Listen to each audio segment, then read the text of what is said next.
what you're thinking, 'cause there's a glint in your eye. It's a smile in the making. Heart, don't be so shy. I wanna get to know you better, find out what's inside. There's only one way to get. Open your mouth and talk to me. We'll find love together. Love for just you and I.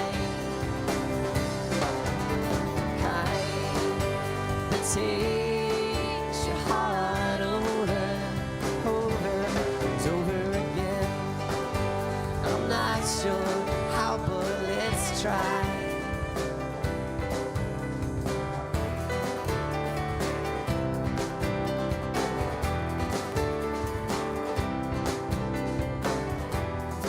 I don't believe your silent disguise. You're trying to convince yourself that the timing's not right. If you really don't want to say,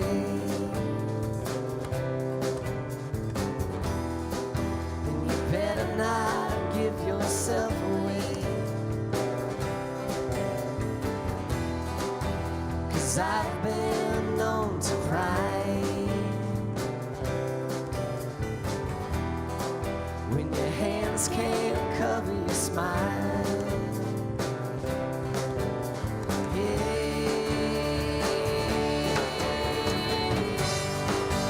We'll find love together.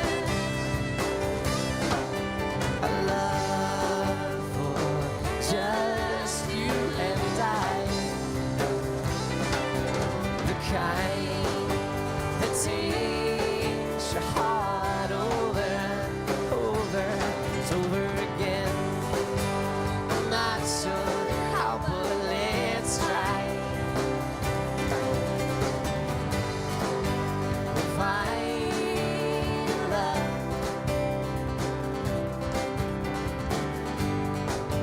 We'll find love. Okay, here you come. The words are rolling off your tongue, and now you're talking to me. Discover love, the epitome.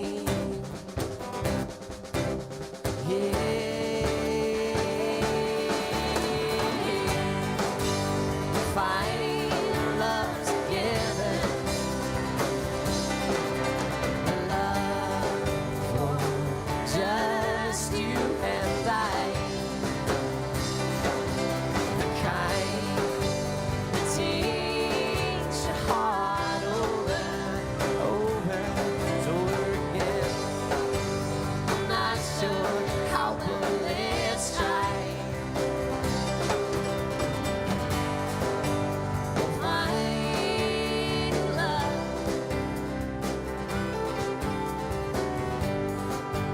We'll find love.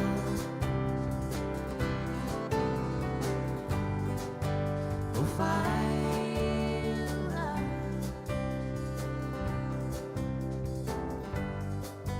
We'll find love.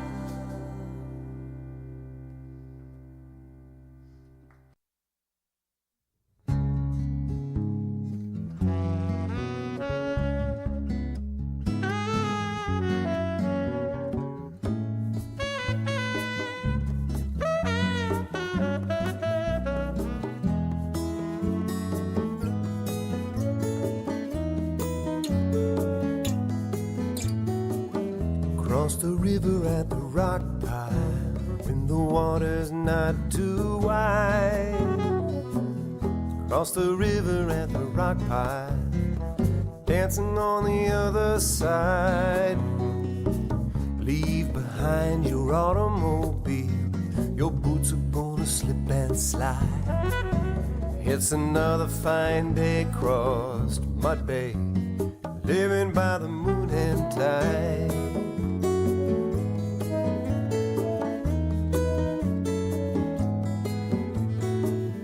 Pop weed and mussel shells, driftwood and thyme, goose tongue and the tall grass, spruce woods to climb. Leave the phone and weave your way home. Through the mist there you'll find it's another fine day crossed Mud Bay, living by the moon and tide, living by the moon and tide.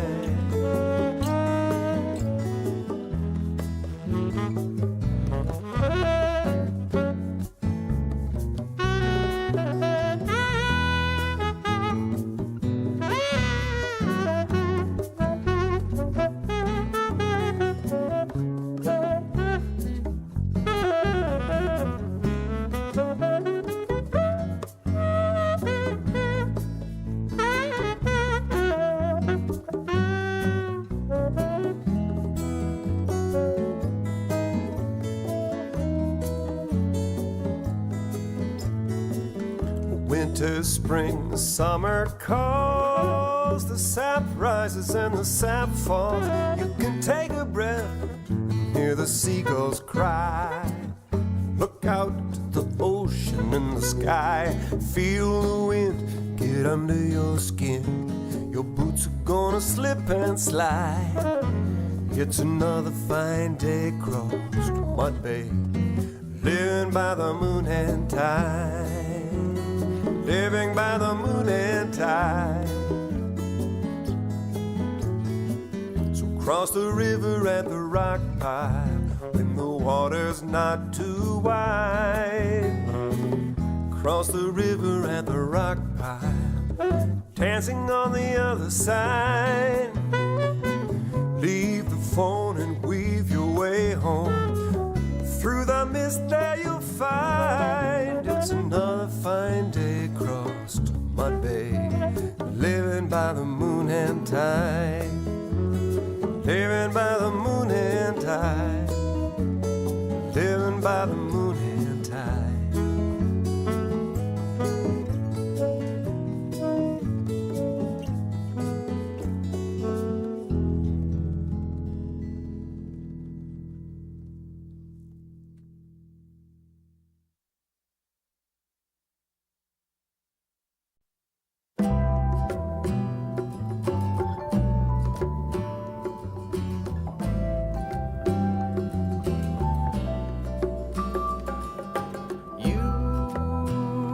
Brighten up my day like a gentle wind in early May. You brighten up my smile. You know it took a while, but it's turning out that way. And I don't wanna do without you, not the way you make me feel. No, I don't wanna do without you,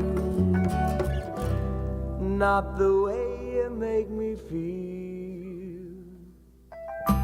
You brighten up my day. I just can't believe it's turning out this way. You brighten up my smile like a bed of flowers for a country mile. And I don't wanna do without you, no, not the way you make me feel. No, I don't wanna do without you, not the way you make me feel.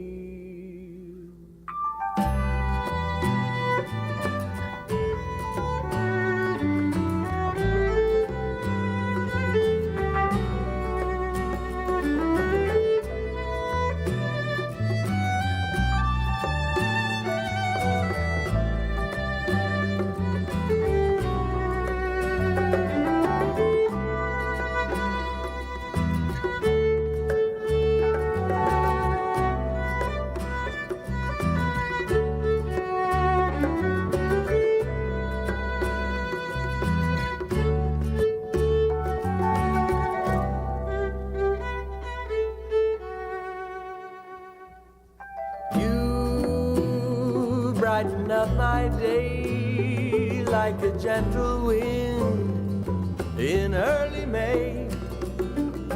You brighten up my smile like a bed of flowers for a country mile. And I don't wanna do without you, no, not the way you make me feel. I don't wanna do without you,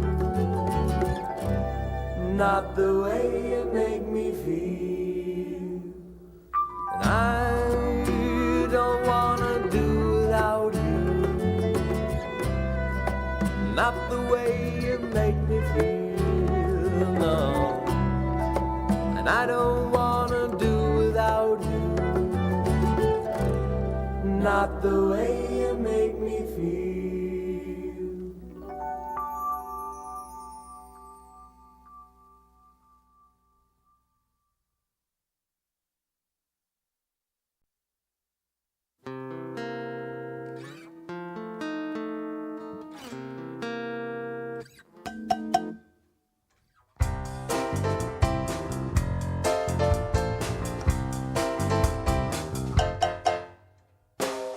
Have I been shot at?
Greetings. Welcome again to Rain Country, the weekly television journal of life in Southeast Alaska. One of the attractions to our lives is the ready access we have to wilderness and the resulting opportunity to leave behind some of the big city pressures and tensions. Many people take advantage of the opportunities afforded by our access to open lands. One of those is Juneau veterinarian Cliff Lobaugh. In 1962, armed with fisheries, wildlife, and veterinary medicine degrees, Cliff Lobaugh left Seattle to work in Juneau for the Federal Fur Seal Commission. Well, that commission never opened an office here, so the town got a new vet, the only vet for Southeast Alaska, northern British Columbia, and the Yukon Territory. In those years, Lobaugh spent a good deal of his time explaining why pets need vets. You'd have the two extremes. You'd have people that were just great, like Joe George, who was the mayor, would come in and he'd always give me a tip. And he was afraid I was going to leave because I wouldn't have enough business because he loved his animals, he loved his cat. And then you'd have people that would think, well, they would just, if their dog got distempered, died, they'd get another dog instead of vaccinate.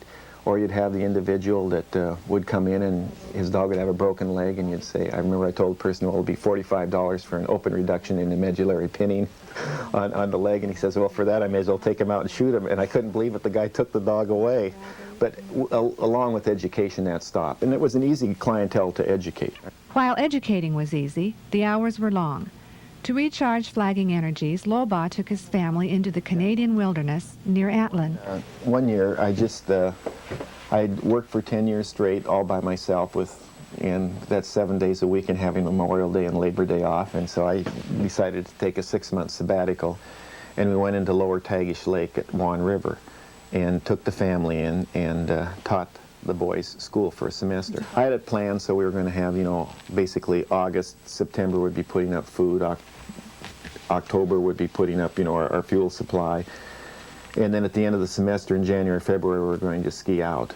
But some people told Lobaugh he and his family would never survive the British Columbia wilderness. They told me, that it's stupid staying in here, you don't have a radio, you shouldn't be here with your 2 kids, And they suggested I come out and stay in Atlin. Well, if I was in Atlin, it'd just be like being in any city, and I wanted to be completely isolated, have a miserable time in the wilderness, so I didn't like it anymore, And I'd gone in for 2 months and loved it. I'd gone in for 3 months and loved it. This time I was going in for 6 months with all the disadvantages, the whole family, the animal, everything, just not yourself, and I was going to have a miserable experience and then shut up, the rest of my life. I figured, well, I'll tell you, it was heaven. But there's another wilderness attraction even closer to home. That's on Admiralty Island, where Lobaugh often retreats to his 90-acre homestead. He putters about the site, cultivating a year-round garden and easily coexisting with Admiralty brown bear. Like I said last year, I had a bear that would come right in that area there and sit and watch me. And he was extremely dependable, and I could get people to take pictures of him and everything. And everybody told me he was going to eat my dog because my dog runs back and forth there and catches fish all the time in these little sculpins. And I'm convinced the bear was interested in organic gardening. Lobaugh hunts game, so how does he explain that paradox of treating animals and also hunting them?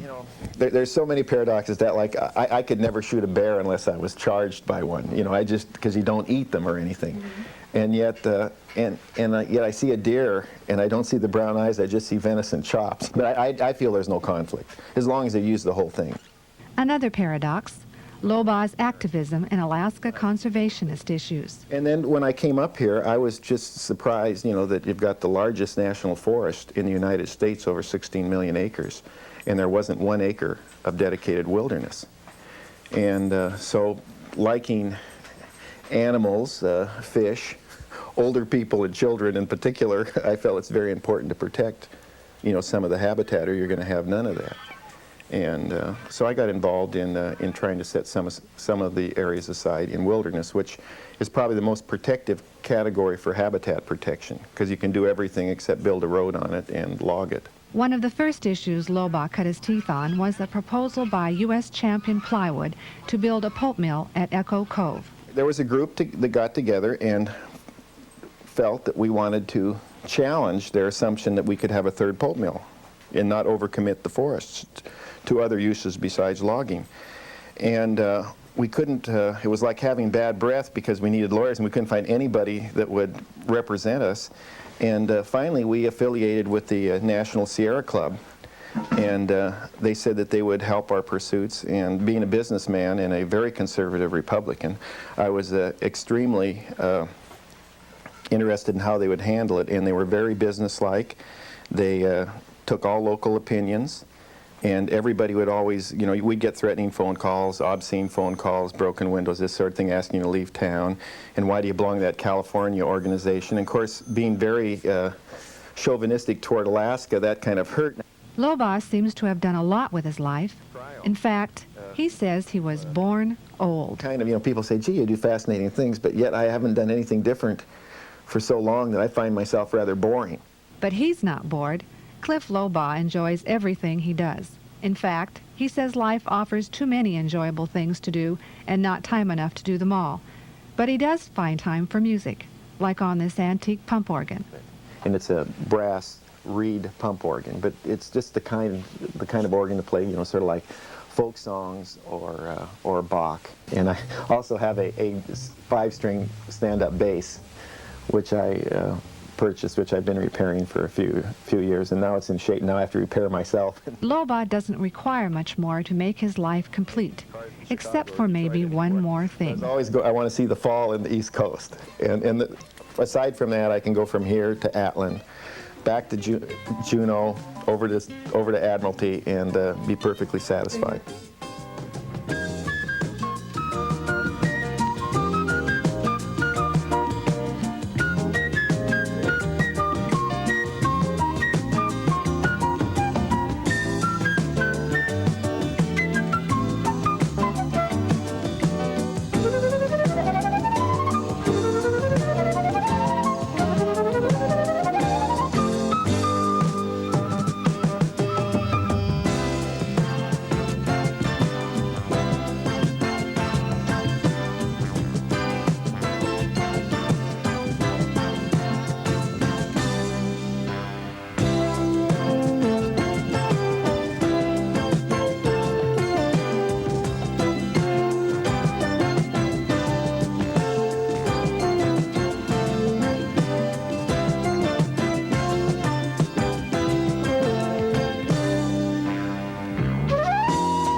One of the oldest museum buildings in the United States is located in Southeast. It's in Sitka, and its collection is primarily the work of one man. Reverend Sheldon Jackson in the early days traveled throughout much of the wilderness in Southeast Alaska, but he did most of his collecting among the northern Alaska cultures.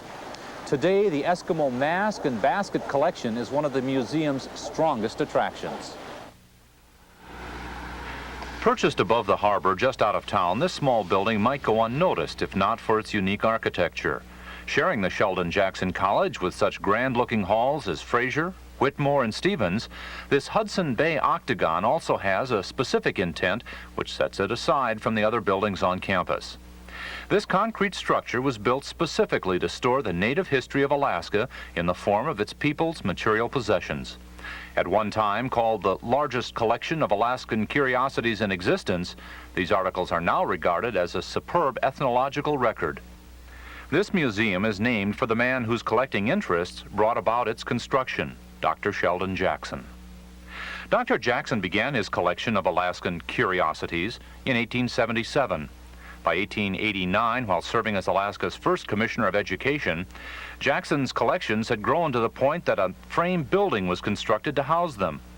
Resembling the old-style native houses, the original structure was quickly overflowing with numerous acquisitions donated by Jackson and others. In 1895, a Boston architect was hired to build a new, larger structure which would be more appropriate to house such a significant collection. To meet Sheldon Jackson's requirements, Alaska's first concrete building was erected. At the time, the local natives who helped with the construction were amazed by the Boston architect's ability to mix sand and water and, as they said, make stone. Besides being a first in Alaska's architecture, this museum carries other honors. Curator of Collections and Exhibits, Peter Corey. I have a suspicion that this museum is one of the 10 or 12 oldest museums in the United States. It's the oldest museum in the state of Alaska. By oldest, I mean oldest museum that is still functioning today. There were museums that were started a lot earlier. I understand there was a museum in Kodiak very early that went defunct. But I think nationwide, this is one of the 10 or 12 oldest museums in the United States. And I think one of the very interesting things is that this building has been a museum for its entire existence. Even during the Second World War, when there was a large military presence here in town, this building was not commandeered for other purposes. And so for its entire history, this place has been a museum. Although Sitka was Dr. Jackson's home base for his Alaskan wanderings, most of his acquisitions came from further north, where he spent his summers cruising the southwest coastline on the U.S. revenue cutter Bear. We're not a large collection, but we are a very fine collection because of the amount of documentation that goes along with it. For example, as you walk around and look at various things, you'll see written right on the sides, Arctic Ocean, presented by Sheldon Jackson, 1893. So we have all of this documentation as to where he got it and what year he got it. In some cases, we have specifics of what village it came from. Because of Sheldon Jackson's emphasis on northern cultures, the collection of Eskimo baskets at the museum is one of the best in Alaska. These baskets express some of the finest handicraft of the Eskimo women. There are actually 3 techniques used in Eskimo basketry. There's twining, and then there's coiling, and then there's, we have several baskets that are made of braided strands, which were then sewn together. That's the more unusual of the 3. Basically, the material is grass, beach grass or ryegrass, which is gotten at several different times a year depending upon what the use is. And then we also have baskets made out of baleen. Baleen basketry is, in a cultural spectrum, relatively new, probably introduced about the turn of the century by Charles Brower into Barrow community. The baskets that you see in those cases were mostly used for either carrying or storing of materials in the home, everything from food materials to personal items. Sometimes it was clothing. The baskets that were collected by Sheldon Jackson show very little color. Any sort of decoration was usually by the addition of some non-grass material. It could be the skin from the legs of birds or pieces of fur or dyed seal intestine would be used. But it was in the 19-teens and 1920s that they began to use a lot of dyed material. Some of it was natural dyes, some of it was they would take crepe paper and boil it to take the color out of it, or carbon paper or Hershey bar wrappers and just boil them and get the color out and then put their grass in there. but some of the early things were not mordanted well. That is, there wasn't something put in there to fix the color, and so the colors are quite fugitive. Although it's hard to pick out one specific collection in the Sheldon Jackson Museum which stands above the others, the Eskimo mask collection definitely catches your imagination. Unfortunately, there's not a lot known about Eskimo mask ceremonialism. It was heavily affected by outsiders coming in. Unfortunately, at the time these were collected, Sheldon Jackson didn't get all of the specifics as to what it exactly referred to and what the spirits were and how it was used in Eskimo ceremonialism. But the number and the differences in the mask would certainly give the indication that these people had a very highly developed ceremonial concept and understanding or belief in a spirit world and the efficacy of a spirit world interjecting itself into the real world. And I think those are one of the things that I would like people to think about most, is that these things were made with a very rich and wide background behind them. In 1985, the Sheldon Jackson Museum changed ownership and went through another major reconstruction phase. Acquired by the Alaska State Museum with stipulations requiring immediate improvements, the museum received a new wing and the historic building was renovated. This helped to increase display areas and allowed space for community and other educational activities. Well, there are many things that have improved the building and improved the conditions for the collection. Not only is the staffing increased, but there are invisible improvements like fire protection and a roof that doesn't leak. And we have security measures, security guards. And I think in general, the physical facility is much better for the collection. It's safer and better cared for.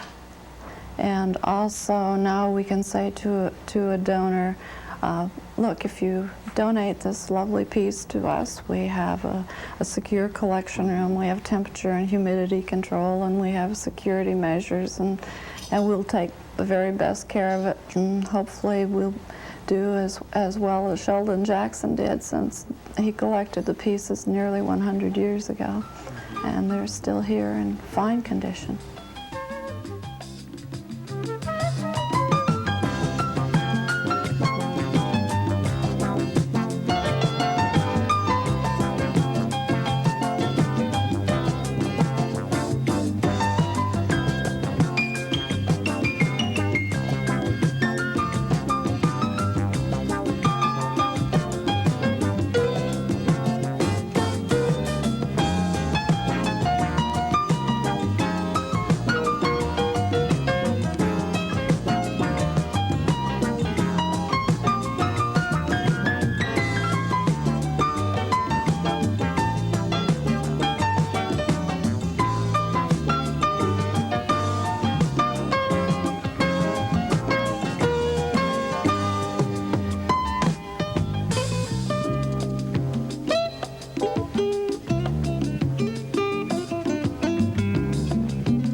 Someone once suggested the reason dogs are called man's best friend is because they're not always asking for an explanation.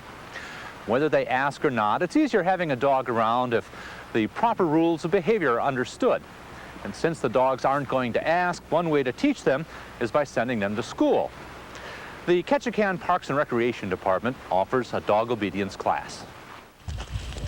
A well-trained dog has more freedom than a dog without any training. A dog without any training is going to be fenced or kenneled or tied up or shut out of the family activity. A dog that is well-trained, that knows come, heel, sit, stay, no, that dog can go with the family on hikes, to the beach, on a fun time, and it can go out and really enjoy life rather than sitting in the backyard its whole life.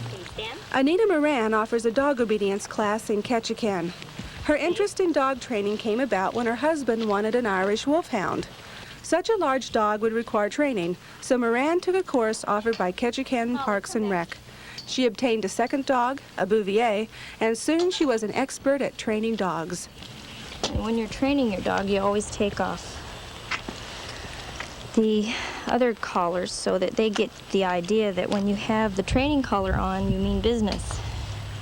It's not fun and games, it's work time. And most dogs, when they hear the jingle of the training collar, really do look forward to working, because it is a very positive experience that they spend with their owners. Molly, down. That's a good girl. Good girl. Stay. When you have a large dog, you start out when they're very young. People ask me, when's the best time to start training the dog? And I tell them, well, by not training them, you're already teaching them something. So the minute that dog gets home, you start training. You make up your mind what you want the dog to know as an adult, and then that's what you work toward. Molly, come. Good girl. Heel.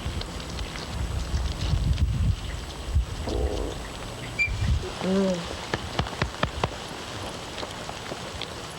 Molly's good reward spot is here. You can just see the expression on her face. That's you scratch her there, and oh, she's yours for life. Katie, I've not really taught her any tricks other than just the basic work commands. The heeling, she pulls a cart that I hope to use for firewood soon. She's just a general work dog, a draft animal. She also carries a pack that we use when we go hiking and camping and that sort of thing. But getting any dog used to anything, you start gradually and work up. You don't start them out with carrying a 90-pound load.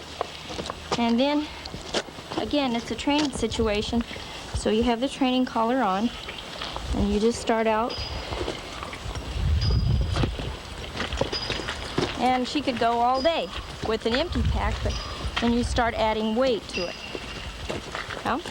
Good girl. Good girl. So she'd be a welcome party to any hiking expedition. Wouldn't ya? Good girl. While Moran was training Katie to perform useful tasks around the house, she was also preparing the dog for competition and shows. As Katie needed to perform a long sit and a long stay with the distraction of at least 8 other dogs, Moran decided the best way to bring that many dogs together in one place was to teach a dog obedience class. That was over 5 years ago, and she has been sharing her expertise with Ketchikan dog owners ever since. Tell your dog to stay. Stay. Stay. Pivot in front of your dog. Stay. What I try to do in the 6 weeks class is teach the owner a different way to communicate to their dog. Teach the owner that they have to be consistent with what they say, and they have to insist that the dog do what they say. If they're not familiar with any of the behavioristic learning theories, then it's a matter of teaching them reward for the good action and negative reinforcement for the bad. And you take away a bad action, you fill that void with a good action. What's you want the dog to do, that's what you praise. And instead of operant conditioning where it's shaping, you just praise it, you're actually making the dog do what you want and then praising it, and gradually you take away the cues that you give the dog to do the behavior, like putting your dog in a sit with the hand and with the upward tug. You take that away and you just tell your dog to sit. And eventually, just as you're walking along and stopping, you don't have to tell your dog to sit. It learns to do that. It's very slow, but steady. One of the behaviors that in the class, if they have any behaviors that they're unhappy with their dogs, I try to tell them ways they can retrain their dog. Obviously, the dog has learned that someplace, so we have to unlearn it and teach it anew. We replace the negative behavior with the positive one. That way it's a lot faster. If somebody comes to the door, Katie barks, and then I say, good girl, and then I tell her to come. This is your recall that we were teaching in the class. Then when she does come, I make her sit, and then I do insist she be quiet. And since she's right there with me, I can enforce it. It's a lot different than your dog barking at the door and then going to the dog, and the dog's jumping around hysterically, and you say, quiet, quiet, quiet, quiet 50 times, and the dog is still barking. Okay, in that situation, the dog is in charge. With a very young dog, we try to stress that the training time should be really short, 2 or 3 times, 5 minutes a day, and that's it. And they need time to be a puppy. No. Tell her no, Andy. When she moves, you tell her no. Her class is open to dogs 4 months or older. She suggests you decide what you want your dog to know as an adult and start training while it's still young. By not teaching your dog anything, by waiting until the dog is 6 months or a year and a half, by not training him, you're teaching the dog he's boss. You want the dog to learn ideally that the owner is the boss. If the dog knows that right from the beginning, then it avoids a whole lot of problems. Okay, heel. Girl, okay, heel. A Juneau veterinarian seeking solitude in the wilderness. Sitka's Sheldon Jackson Museum, one of the oldest museum buildings in the United States, and a dog obedience class in Ketchikan. Just 3 more facets of life in rain country. We'll explore more next week at the same time. I'm Scott Walker. Have a good day.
Thank you for tuning in to Father Me.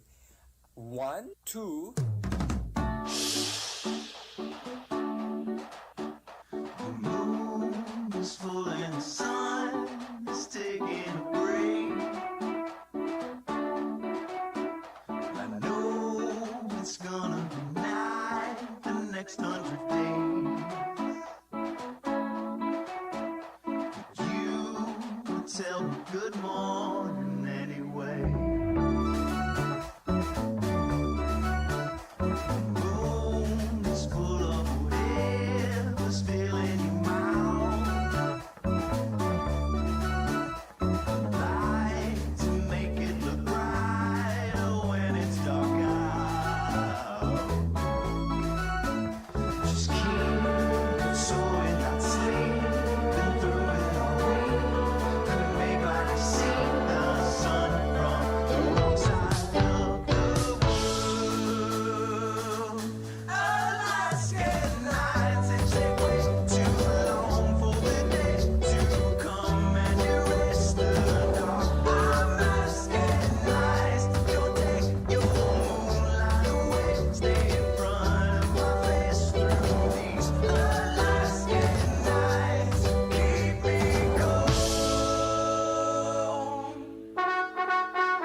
Welcome to the first live broadcast of a court proceeding in Alaska.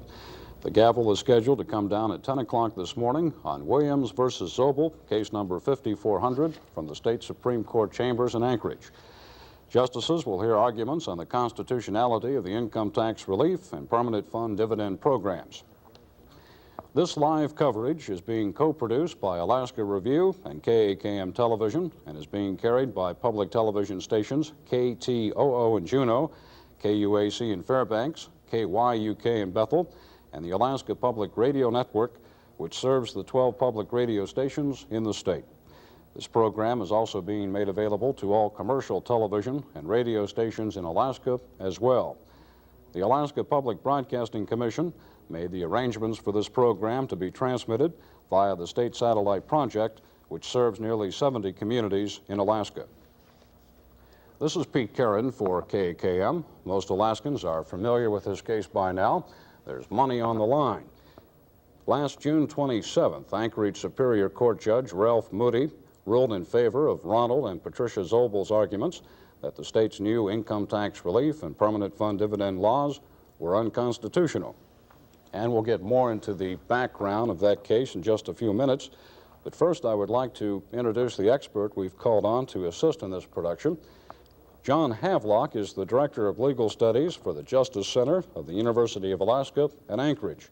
He's practiced law in Alaska for 20 years, has served as the state's Attorney General, and has argued numerous cases before the Alaska Supreme Court. He was the initiator of the cameras in the court program and has been following its progress since its inception in 1978. John, we've touched briefly on the significance of this program, the first live broadcast of an Alaskan court proceeding. In the way of background, can you tell us how the cameras in the court program has evolved to this point? Sure, Pete. Cameras were not generally banned in courtroom proceedings until a notorious Hauptmann kidnapping trial back in 1935. That was the Lindbergh baby kidnapping, and the whole nation was alive with interest. Cameras came into that courtroom with the kind of equipment that they had in those days. You may recall the flash that was used with an explosive flash, and the cameraman just walked all over the courtroom. As a result of that and a reaction to it, the American Bar Association and the judicial branch started closing down on cameras in the courtroom and called them unethical. With the advent of modern TV, we have had a renewed interest in cameras in the courtroom. But again, the cameras in the courtroom ran afoul of the excesses of the profession, if you will, and the laxness of some judges. Texas had never adopted the ethical rule. And when Billy Saul Estes, who the older members of the audience may remember as a great grain swindler down in Texas, and his trial was held, and again, the judge didn't control. The media was all over the place, dragging cables and carrying on. The Supreme Court reversed his conviction, characterizing the proceedings as being a circus, a carnival atmosphere. Well, in the late 70s, we've had a renewal of interest in the rule, and a number of states have experimented, and the judges are a little more wary on the one hand of the excesses. On the other hand, there is an increasing consciousness of the importance of informing the public about what's going on in these courtrooms, which tend otherwise to be kind of empty.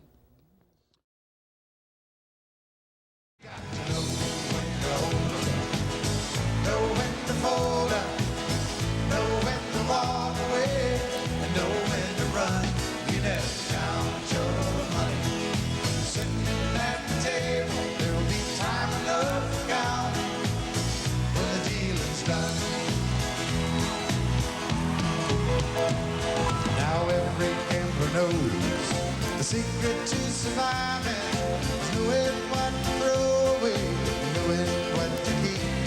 Cause every hand's a winner and every hand's a loser, and the best you can hope for is to die in your sleep. So when he'd finished speaking, he turned back toward the window, crushed out his cigarette, faded off to sleep. And somewhere in the darkness, The gambler, he broke even, but in his final words I found an ace that I keep.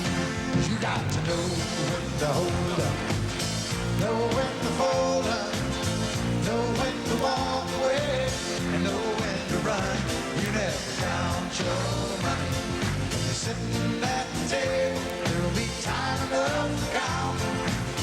When the dealing's done, you got to know when to hold up, when to hold on, know when to fold up, know when to walk away, and know when to run. You never count your money. When you're sitting at the table, there'll be time enough to count. When the deal's done.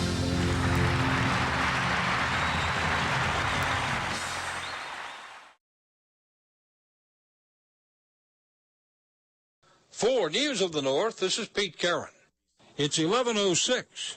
The weather's next, and Problem Corner is right after.